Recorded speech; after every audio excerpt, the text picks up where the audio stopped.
Salut à tous, c'est Magikarp, on se retrouve aujourd'hui sur une nouvelle vidéo Pokémon Go dans un froid glacial malgré le printemps. Mais vous inquiétez pas, je vais pas me transformer en sort bébé puisque la vidéo va être assez rapide. Aujourd'hui, je vais vous parler des arènes dans Pokémon Go et notamment des arènes Goldé. Qu'est-ce que c'est et qu'est-ce que ça vous rapporte? En fait, quand vous êtes dans le menu principal, ici dans le jeu, vous allez sur votre personnage, vous allez dans moi, personnage, avec le petit accent. Vous allez ici et vous voyez que là vous avez en fait tous les badges d'arène. En fait c'est quand vous avez tourné un Pokéstop ou directement une arène, et bien en fait vous avez un badge d'arène qui va se placer ici. Et quand vous participez à des raids à distance, il y a aussi l'arène qui s'affiche. Malheureusement, même si vous n'êtes jamais allé dans l'endroit, eh bien ça s'affiche. J'aurais aimé que Pokémon Go fasse une distinction plutôt entre ces deux, pour se dire en fait moi ça me fait rappeler des souvenirs, de dire tiens je suis déjà passé par ici, bah ça me rappelle des souvenirs. Alors vous allez dans liste et vous voyez que dans liste il y a les Pokémon que vous avez tourné récemment, mais aussi des arènes Goldé, notamment Mirage 3R par exemple, et vous voyez qu'elle est en or. Pourquoi? Comment ça se fait? En fait, ce qu'il faut faire, c'est quand vous atteignez 30 000 points sur une arène, donc environ 20 jours quand vous avez placé un Pokémon directement dans l'arène, eh bien l'arène devient Goldé. Vous pouvez faire que ce soit plus rapide en donnant des baies Frambi, dorées, peu importe lesquelles. Comme ça va beaucoup plus vite. Mais dites-vous qu'en 20 jours, quand vous avez placé un Pokémon, eh bien elle devient dorée. Alors à quoi ça sert? C'est bien beau tout ça, parce que vous pouvez vous dire que bon ok, c'est Goldé, c'est sympa.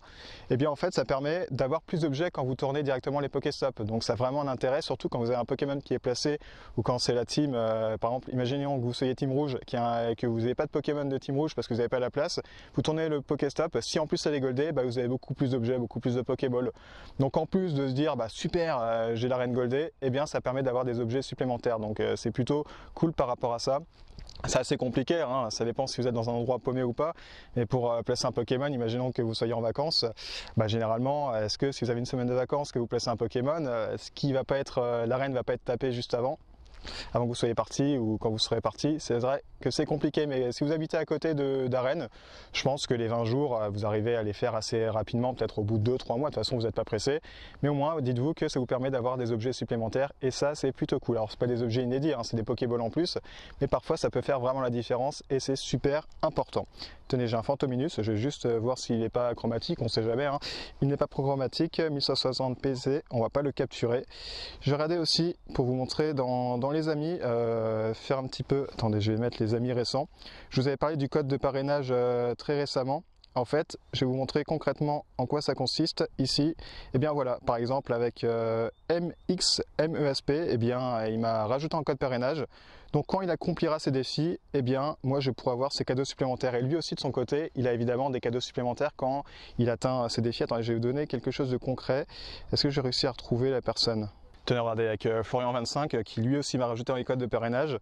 Il a accompli un défi, alors je ne sais plus lequel, déjà tâche terminée, donc là j'ai eu un Pokémon attrapé. Eh bien on va essayer de capturer ce Pokémon qui est ici, qui est tout simplement un Dracofeu, donc c'est vraiment plutôt intéressant. PC 1209, je ne sais plus quel est son maximum. On va le capturer à l'Hyperball. Comme ça va être assez simple à l'avoir, sachant que les Pokémon dans les quêtes, ils sont quand même beaucoup plus faciles à avoir que ceux qui sont dans les raids ou dans la nature. Quand vous tombez sur un Dracofeu PC 1200, normalement, je pense que c'est même rouge avec une baie Frambi dorée. Donc on l'a attrapé, je vais voir si il est bon ou pas. Au niveau des PC, non il n'est pas terrible au niveau de l'attaque malheureusement, je ne le garderai pas mais ça me fait des bonbons supplémentaires. Et pour rappel, hein, ceux qui commenceraient Pokémon Go, si vous voulez me rajouter en code parrain, c'est ici, hop, dans invité. Vous savez mon code de parrainage ici, de toute façon je mettrai dans la description, j'avais déjà fait une vidéo à ce sujet, donc là c'est vraiment pour me faire une petite publicité à la fin. Donc la vidéo se termine maintenant, n'hésitez pas à me dire ce que vous en avez pensé et combien d'arènes Goldé vous avez de votre côté. Et n'hésitez pas aussi à me suivre sur mes différents réseaux sociaux, notamment Twitter et Instagram, où je suis plutôt actif et je poste un petit peu mes délires et aussi de jolies photos sur Instagram, enfin jolies. Ça reste évidemment subjectif, mais j'aimerais bien avoir votre avis par rapport à ça. C'est pas forcément du Pokémon Go, même si des fois il peut y avoir un petit peu de choses en rapport avec Pokémon, puisque c'est quelque chose que j'apprécie. Allez, je vous dis à la prochaine et merci d'avoir suivi cette vidéo. Ciao!